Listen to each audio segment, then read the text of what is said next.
dafa am yàggul dara benn émission bu ma demoon ma wax fa baatu olof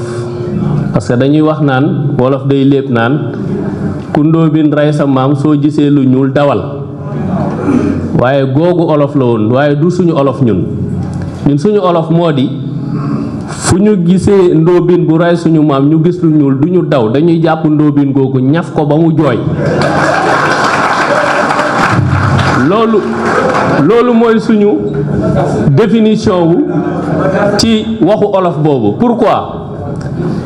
Parce que dañu nekk ci jamono joo xamante ni dafa am lu ñu interpeller ñun ñëpp mooy la responsabilité de construire et de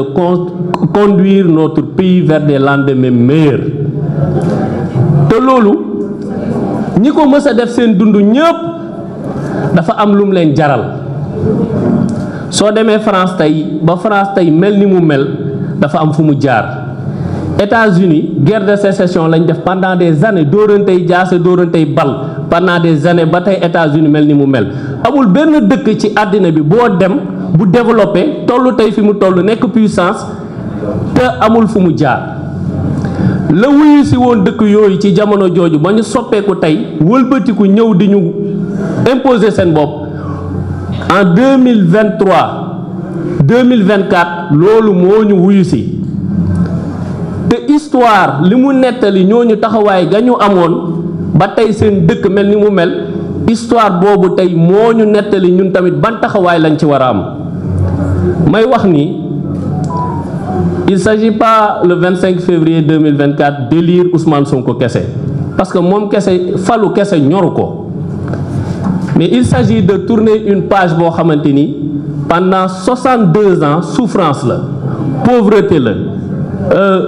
endoctrinement la jaay doole la nappe la ay réprimande la ay répression la loolu nag la ñu war a changer le 25 février inshallah en 2024 te loolu nag ma wax foofu fii mu leer ñun Pastef xëy na yàlla xam-xam gi ñu may wala boroom xam-xam yu nekk suñu biir ñu jàpp ni lépp question de xam-xam la ak droit waxu droit jeex na ay droit waxu droit jeex na fi waxu justice jeex na fi xam nga lu fi desam gat sa leneen lu leen waay wax te waxu leen ni ngeen pare dugg kaso pare ñu pare joxe suñu bakken pare dugg kaso pour sàmm ce projet là keneen ku leen ko wax te waxu leen loolu daf leen ni nax fi ñu jaarale yeneen ni di nëppal ay droit mën nañ am chance mën nañ am yaakaar baa doola doo jëflanteeg moom di yaakaar ni am na xel te gannaaw ba nangu ñoo am xel ñu nañ leen wan ni suñu xel suñu yéene ak suñu mbébét du lenn lu dul suñu candidature bu ci am luñ ci salfaañe moo nekk suñu posture. lii di ñëw nag dina ñëw après ay programme ak ni ñuy jaare réew mi yooyu borom xam-xam yaa ngi fi ñoom moom a tangi feeg ñeneen ñi ñoom maître Ngagne Demba ak El Malick su jotee dinañ ko wax mais pour le moment benn obligation la ñu am